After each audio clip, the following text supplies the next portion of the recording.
welcome to RG TV. Today with us we have Headlum. He's the brain behind Creative Me podcast, and we are here in Scotland.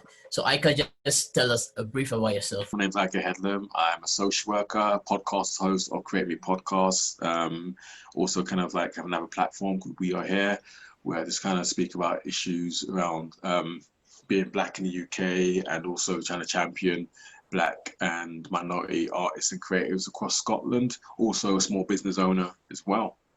With a current global issue that is happening regarding racism and then police, especially police brutality against black people, to be precise, in the US. And I just want to get your view as a young black man living in Scotland, or as a young Black Scottish living in Scotland. What is the situation like in Scotland? Yeah. And for me, well, I'm not like from Scotland. I live in Scotland. I've been in Scotland for like, 17 years now. I've been in Aberdeen 17 years. I'm originally from Southeast London, borough of Lambeth. So I moved up a long time ago in Aberdeen. So yeah, I think I always kind of like compare like Scotland to my experiences in London growing up. I'm not that young. I'm 38 years old. I'll be 39 this year.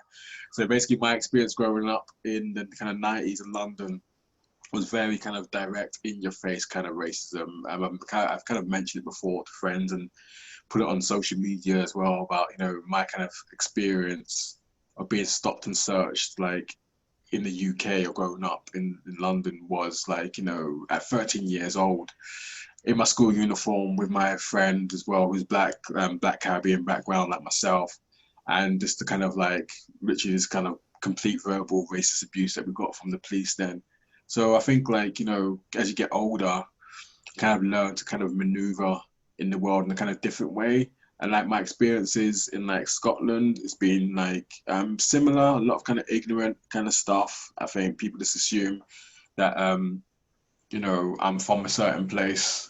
You know, even before I open my mouth, they just assume that, oh yeah, you're Nigerian, because obviously there's a big Nigerian student population in Aberdeen, which has kind of really changed compared to when I first moved up in like 2004, which I think is a good thing as well. So you've got a lot of people that kind of come up here to study and end up kind of settling and staying here, which I think is always kind of a positive thing.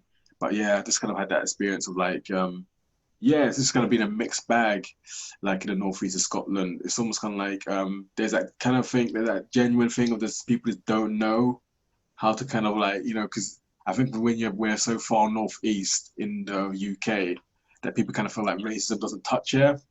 It's also that's what seems to be coming out more now. A lot of people that follow me on social media, people kind of messaging me being like, oh wow, I didn't realize like, you know, my friends or family members or associates kind of thought like this and stuff. So I think, yeah, I've definitely had a kind of mixed bag in the northeast of Scotland with regards to racism. But yeah, growing up, like just in general in the UK, it's just never been kind of positive or, you know, I think like when you mentioned that question saying like the current situation, I kind of feel like this situation is not current. It's always been going on. It's been going on for a long time. It's been going on through my mom's generation, my grandparents' generation as well. Like my grandparents came over in that Windrush generation, like the late 50s. So, you know, they've always been experiencing like lots of different degrees of racism in this country. So I want to get your views about the protest that is happening. Do you feel this protest will bring about a meaningful sustainability change? Will this protest bring out the change we are looking for?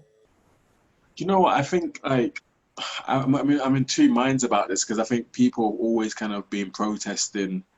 You know, people that look like us have always been over the years been protesting about, you know, these issues of racial injustice and like, you know, inequalities. So on one side, I kind of think like, yeah, we still need to keep doing that. But on the other side, there's that kind of bit, or maybe the mentality is just, or for me, it's like just actually being tired. I was thinking like, why do we have to keep on just actually marching to validate ourselves as human beings, or actually just to be seen and heard? So yeah, I think like, you know, it has to start from somewhere. What I was kind of saying, I was speaking to a friend yesterday and I said like, you know, any kind of social kind of ground roots kind of movement for kind of political change or systemic change the powers that be, the structures in place don't make it easy. You know, seen that over the years with the civil rights movement, you know, with the apartheid movement as well, that these things are never made kind of like, you know, very kind of simple. I think even like, you know, history shows us like some like I mentioned the apartheid movement, like Nelson Mandela, the British government there was a Tory-run government. Margaret Thatcher probably saw him, Nelson Mandela, as problematic. So it's just kind of like, you know, a lot of things still have to change. The marching, I kind of see the point of it, and I think it's kind of like it's good for the younger generations to see this, but equally, do we want our younger generations to be going through doing marching when we're kind of long gone still? So I think it's like we're at a very much kind of a pivotal moment, whether like we keep marching or we go and demand an action. But I guess it kind of, you know, makes, I think, you know, just the whole recent events that's happened, it's been really interesting to see how a lot of people are kind of waking up to, you know, this situation that's kind of been long standing for many people like us. So I just want to know that I just want to know if what are the things we should look out for that, to know that indeed this current protest has caused any impact or has caused any change. What are the things we should be looking out for? Oh, I think the things that we should be looking out for, I think it's definitely in, I see what's kind of happening now, a lot of campaigns for like education reform about with regards into like the things like teaching like real kind of black history as well. You know, I see like there's like because there's so many kind of different issues around racism and the issue of race in the world, you know, or like there's it's almost kind of like, you know, one thing you can't talk about one thing about the other. So we can't just Yeah. focus on we can't just focus on police brutality. We have to focus also on the history as well, on the context that, you know, that's kind of impacted the way we kind of live in our lives just now. I think there's so many different kind of things to kind of focus on. But I think the starting place is the kind of education. I think that's very important. And it's just where we've seen like the kind of the government, you know, the UK, well, the, you know, Westminster government and Scottish government start actually taking that seriously and actually addressing, you know, the impact that even like slavery's had, you know, on in society in many kind of different levels, and how like, you know, a lot of people got rich and from this who, you know, who have been kind of like lauded up and have statues and in like in their honor, like the kind of whitewashing of history. I think that definitely has to kind of be addressed as well. And I think that's just one bit of the focus. I think there's avenues how has to be addressed. So do you agree with people who are saying that they should take down some of the statue of people that were involved in slave trade? Yeah, I do. I think like even the statue in Brighton, and it shows you how much history has been kind of whitewashed. That I wasn't aware that there was a Brighton, not Brighton, there was a statue of Brighton to this slave owner who kind of like, you know, um, who obviously was able to kind of like whitewash aspects of his history by just donating thousands of pounds, which would probably be in the millions now in today's date, to the city where he was born in Brighton, and that was accepted. I know like apparently people were like campaigning to have the statue removed. You know, a lot of like back and forth discussions with the Bristol local authority down there. And I think, you know, they can never actually kind of progress with that, even to even have a small plaque to say speak about, you know, all like his atrocities and be honest about that. You know, I think the local authority will say no, you can't do that. So like, you know, I do think like that statue, I know it's since been kind of recovered, that should be put in a museum somewhere in Bristol. I don't kind of feel like, oh, you have to get rid of all these statues. I think they should be in a place where you say like, okay, this is what they've done and contributed towards the city, but do you realize where all that kind of money came from? You know, it's, you know, there should be probably like replaced, like a lot of these statues I kind of feel like are very old. They need to be kind of like very current as well. I think there's probably a Yeah. lot of current people over the past, you know, couple of centuries that we can actually kind of put up there as well. And why don't we, you know, have like a memorial to the people that were kidnapped, you know, who were stolen from their country? You know, Yeah. why can't we have like a tribute to them and honor them as well, because it's off the back of them that many people got kind of rich and was able to set up institutions like banks and, and make, a lot of cities in the UK very wealthy.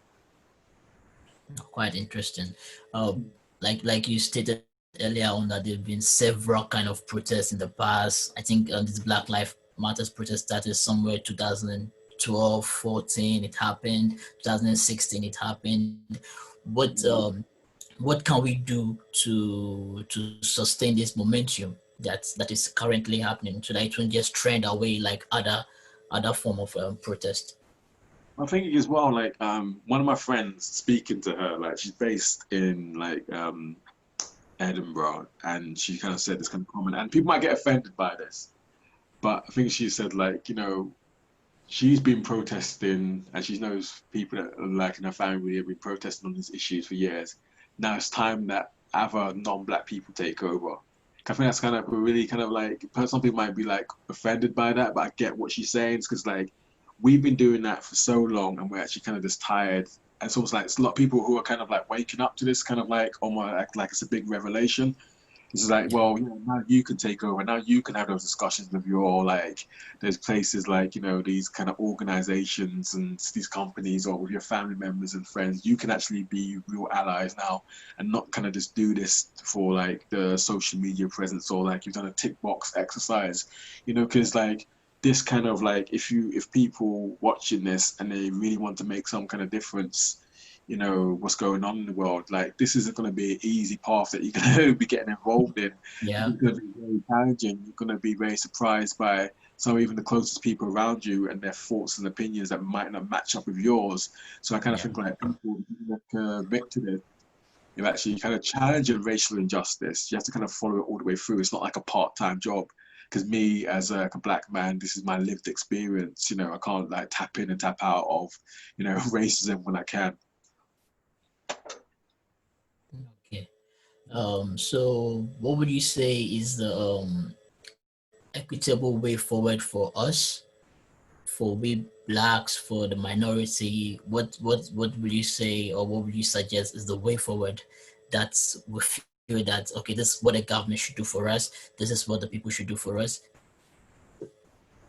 Oh, I mean, like just for us, kind of as black people moving forward, I feel like there's has to be like more of that kind of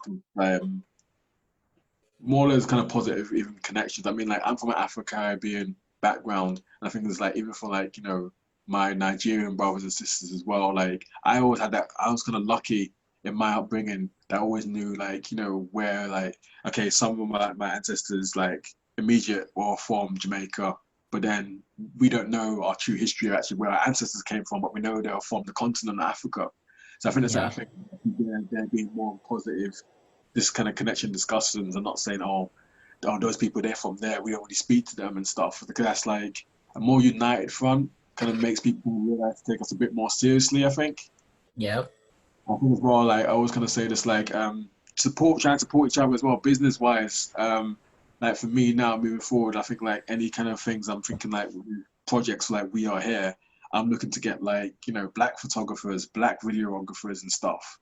I want to kind of support people that also look like me because I've been, I'll champion anyone, like especially in like the arts and like the art industry within Scotland. But I think there's that bit as well that also I have to support people that look like me as well. I yeah, think that's a really important thing. Like any kind of platform that I have, or any kind of tiny influence that I have, it's important to make sure I kind of bring other people along as well, not just kind of be like, oh no, this is mine, you can't come. It has to be like has to be fair, it has to be even. I think that's it as well. Like yeah, the whole thing about supporting like black-owned businesses, I think that's a really important thing.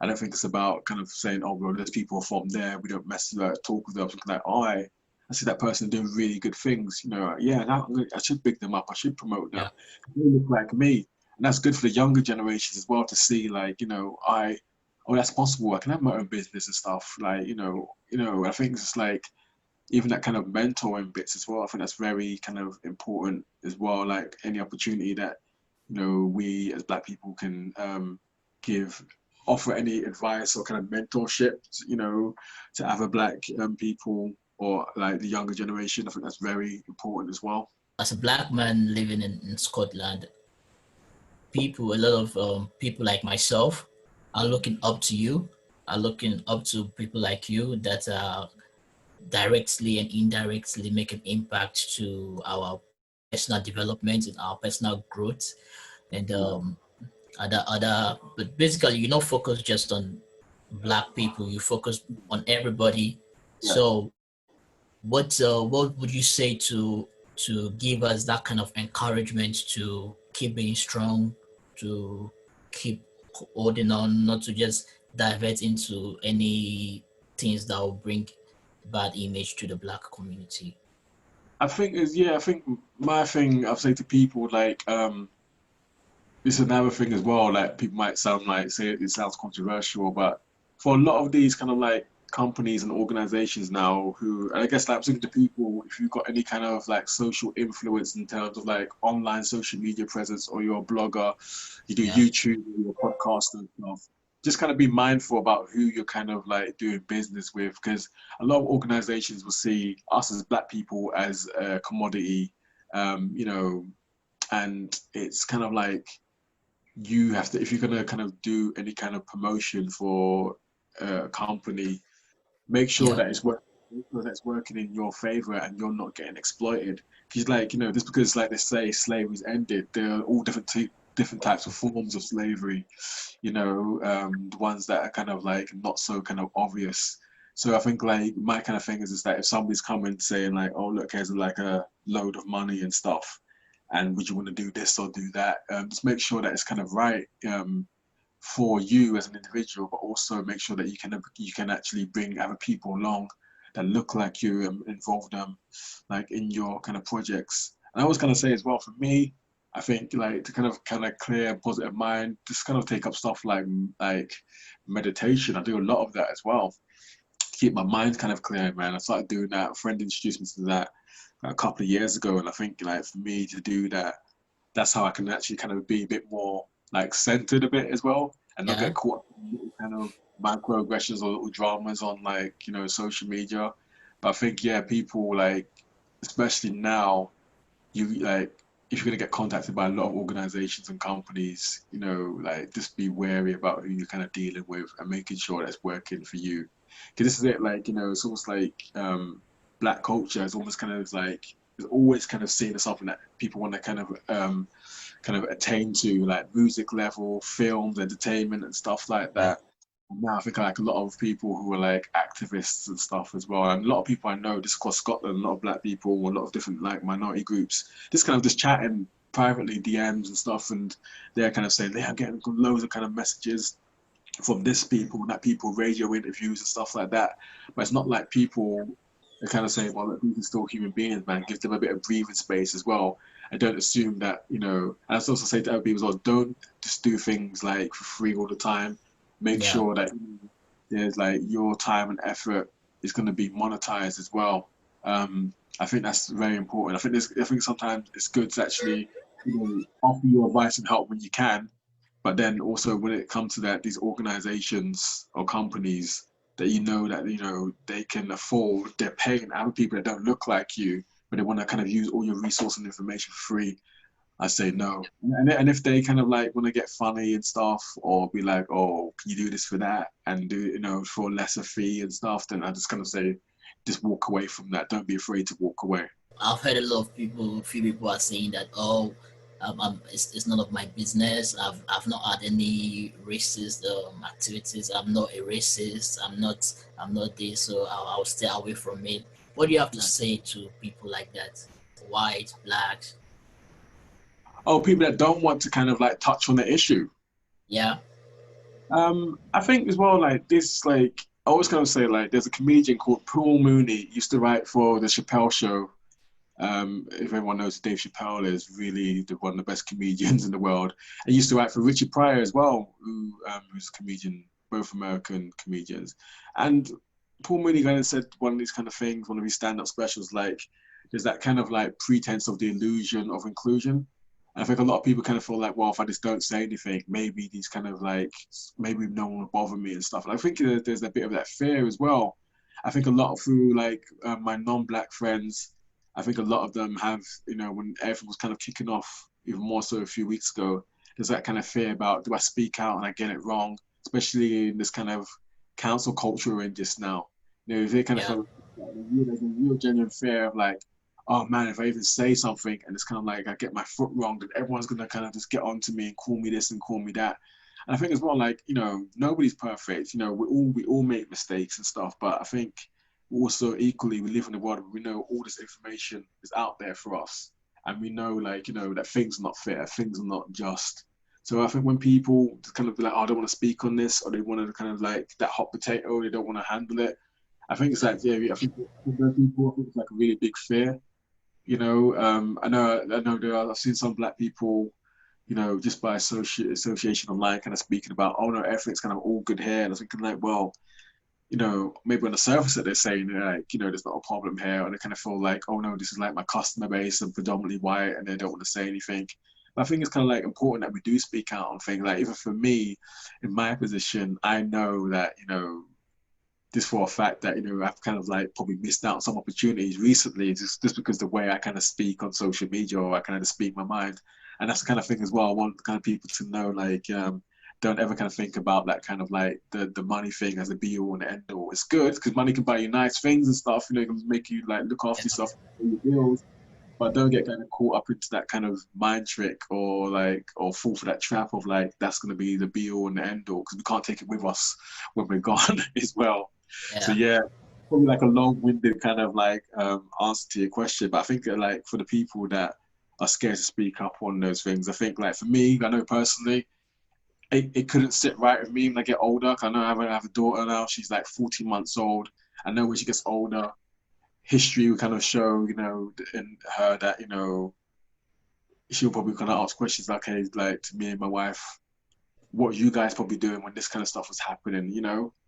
So like, for me, it's actually thinking of the bigger picture, not just about myself. So, what are your final words? Anything you want to say out there to anyone, to the people, to encourage them, and your final words? Yeah, I think any kind of final words for me is just kind of like, yeah, there's a massive change kind of happening, and I'm kind of saying to people just now, even more so, that just be mindful that not everyone wants the kind of unity and like equality that a lot of people have been fighting for, like even before me, generations before me, because they don't make it easy for any kind of positive changes to happen. And also be kind of mindful that we live in an age of media spin. So like a lot of things now, like I mentioned on social media yesterday, even that like I knew like Boris Johnson probably which he has kind of mentioned, like putting together a committee to talk about racial equality in the UK. And the fact is, like, there's been committees after committees, reports after reports that don't really kind of get acted upon within the UK. So for someone like Boris Johnson saying this, who's said homophobic, racist, Islamophobic comments in the past, I'm not really kind of taking that as face value or believing in that.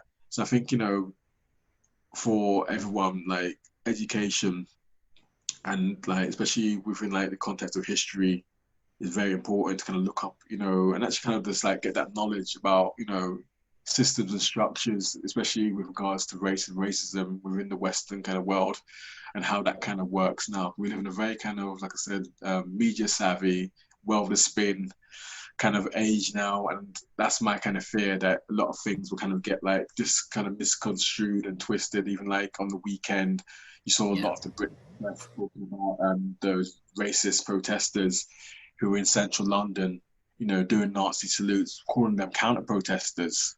It's the first time I ever heard racists being called counter protesters. So, that's why I say just look out for these kind of things, because like I always say, like there are many kind of levels to this. It's not just one thing. It's not just about a statue. It's not just about police brutality. It's about lots of different things as well. So yeah, that's probably like my last kind of final words. And if anyone, yeah, you can follow me Yeah. on well, like Creative Me Podcast on Instagram, my small business, Big Up the Dean, and We Are Here Scotland as well on Instagram, which we're in the process of getting a website sorted out for that as well.